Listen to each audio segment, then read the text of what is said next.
Hello dear students and welcome to English class. So in this class we are going to read a poem that is on page number 43. The title of the poem is The Balloon Man, which is written by Rose Flyman. Rose Flyman जो writer थी वो famous थी, वो ज़्यादातर बच्चों के लिए poems लिखती थी, तो ये पोएम भी उन्होंने ही लिखी है. Now what is this poem about? This poem is about a young girl who is describing a balloon man.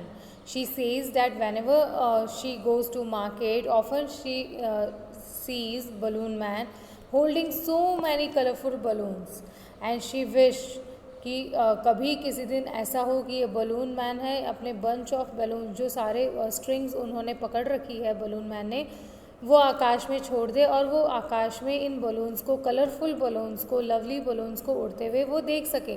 So students, you also when you also go to market and you see balloon, you request your parents to buy one balloon for you also, है ना.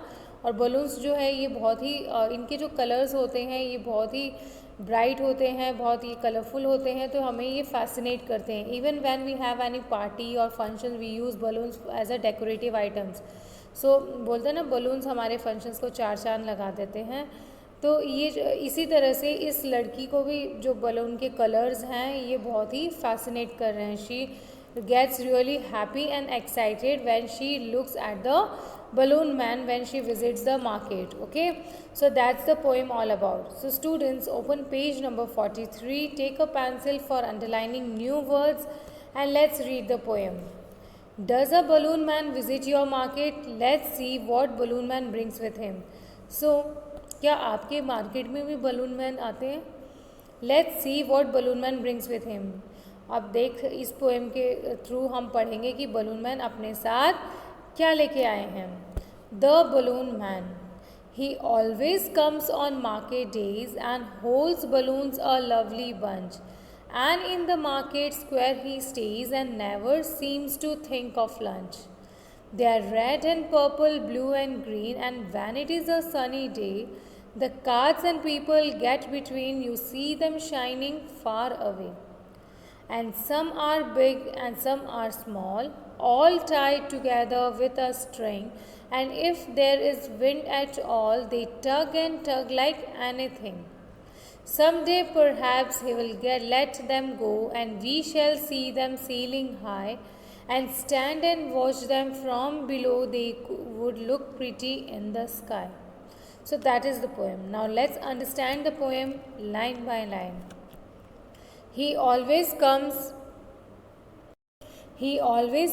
on market days and holds balloons a lovely bunch, and in the market square he stays and never seems to think of lunch. So here the young girl is saying, she's talking about the market that is held sometimes, and when the market is held, she वहाँ पर जब भी market लगता है वो किसको देखती है? वहाँ पर वो बलून मैन को देखती है, जो कि बहुत सारे बलून्स के जो बंच है वो लेकर वो वहाँ पर खड़ा रहता है. बलून्स बंच मीन्स बलून्स के गुच्छे, बहुत सारे बलून्स होते हैं उसके पास, कलरफुल बलून्स होते हैं जो वो जो बलून मैन है वो लेकर वहाँ खड़ा होता है जब जब उनके यहाँ मार्केट लगता है. And in the market square he stays and never seems to think of lunch. और वो जो बलून मैन है वो बिना भूख प्यास की चिंता किए फिक्र करे वहाँ पर वो मार्केट स्क्वायर मतलब मार्केट के सेंटर में वो वहाँ पर खड़ा रहता है बलून्स को होल्ड करे हुए, ताकि बच्चे अट्रैक्ट हों, बच्चे आएँ और उससे बलून्स ले जाएं. वो तब तक वो बिना अपने भूख प्यास की परवाह किए उस मार्केट में खड़ा रहता है. They are red and purple, blue and green, and when it is a sunny day, the carts and people get between, you see them shining far away. So see, now here she is describing the colors of balloons. वो बता रही है कि balloons कौन कौन से colour होते हैं? बहुत सारे, like red, purple, blue, green, इस तरह से बहुत सारे कलर्स के balloons होते हैं. And when it is sunny day, जब दिन बहुत bright होता है, sunny होता है, the cars and people get between, you see them shining far away. So क्या होता है, जब दिन एकदम साफ़ सुथरा होता है ना, तो ज़्यादा लोग जाते हैं मार्केट में, बहुत सारी भीड़ होती है मार्केट में. तो वहाँ पर कार्ट्स होते हैं, बहुत लोग होते हैं, तो उस वजह से जो लड़की है वो बलून मैन को अच्छे से देख नहीं पाती है, उसे उन्हें दूर से ही देखना होता है। You see them shining far away, मतलब दूर से जो बलून्स के कलर्स हैं वो चमकते हुए वो देखती रहती है। And some are big and some are small, all tied together with a string, and if there is a wind at all, they tug and tug like anything.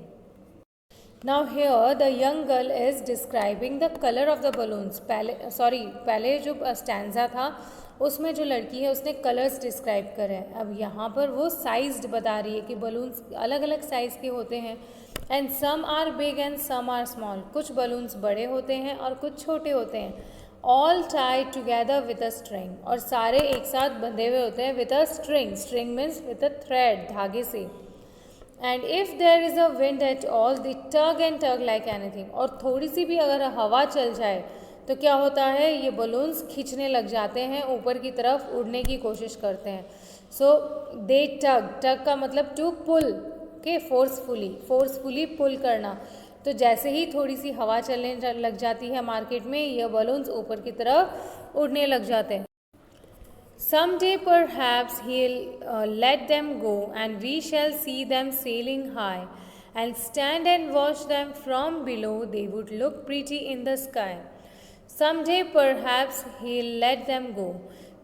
The young girl is saying कि कभी तो ऐसा हो किसी दिन कि वो इन सारे बलून्स को जाने दे, छोड़ दे।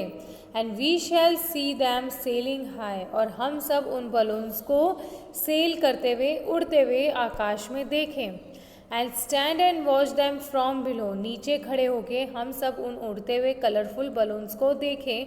दे would look pretty in the sky, और वो कितने सुंदर लगेंगे इस आकाश में, इतने कलरफुल उड़ते हुए बलून्स। हमें सबको बहुत खुशी होगी, बहुत अच्छा लगेगा जब हम इन कलरफुल बलून्स को आकाश में उड़ते हुए देखेंगे। So students, I hope that you all understood. Now let's revise once again, एक बार और हम रिवाइज कर लेते हैं। He always comes on market days and holds balloons a lovely bunch, and in the market square he stays and never seems to think of lunch. तो whenever there is a market held in the neighborhood of the young girl, जब भी उसके पड़ोस में market होता है तो ये बलून मैन वहाँ आकर खड़ा हो जाता है, मार्केट स्क्वायर में, सेंटर ऑफ द मार्केट में आके खड़ा हो जाता है। और उसके पास क्या होते हैं, उसके पास बहुत सारे लवली ब्यूटीफुल बलून्स होते हैं, और वो तब तक वो अपने बिना भूख प्यास की, अपने बिना खाने की फिक्र करे वहाँ पर खड़ा रहता है। They are red and purple, blue and green, and when it is sunny day the cards and people get between, you see them shining far away. So here the young girl is saying कि बहुत सारे colours के balloons होते हैं, लेकिन जब sunny day होता है, जब दिन बहुत ब्राइट होता है, तो वहाँ पर कार्ड्स हैं, मतलब अलग अलग गाड़ियाँ होती हैं वो, और बहुत सारे लोगों की भीड़ हो जाती है, तो मैं सिर्फ दूर से ही बलून्स के कलर्स को शाइन करते हुए देख पाती हूँ। And some are big and some are small, all tied together with a string, and if there is a wind at all they tug and tug like anything. और कुछ balloons छोटे होते हैं, कुछ बड़े होते हैं, और ये जो बलून्स हैं ये स्ट्रिंग मीन्स धागे से बंधे हुए होते हैं एक साथ। And if there is wind at all, और थोड़ी सी भी अगर हवा चल जाए, they tug and tug like anything, और ये बलून्स मतलब अपने आप को पुल करते रहते हैं, ऊपर की तरफ उड़ने की कोशिश करते हैं। Some day perhaps I let them go, and we shall see them sailing high, and stand and watch them from below, they would look pretty in the sky. और वो कह रही है कि कभी तो ऐसा हो कि ये जो बलून मैन है ये सारे बलून्स को एक साथ आकाश में छोड़ दे, और हम सब एक्साइटेडली इन डिफरेंट कलर्स के बलून्स को आकाश में उड़ते हुए देखें। तो वो जो मोमेंट होगा वो कितना सुंदर होगा, कितना अच्छा होगा। Okay, so this is the poem students. Now there are some new words given at the end. So one is bunch मतलब गुच्छा। square means here, square means आप सबको पता है स्क्वायर क्या होता है, वो पर्टिकुलर चीज़ जिसके 4 साइड्स इक्वल होते हैं, वो शेप जिसका 4 साइड इक्वल होता है। तो यहाँ स्क्वायर का मतलब होता है in the market. Now next is sunny. Sunny means very bright, and tug means to pull forcefully.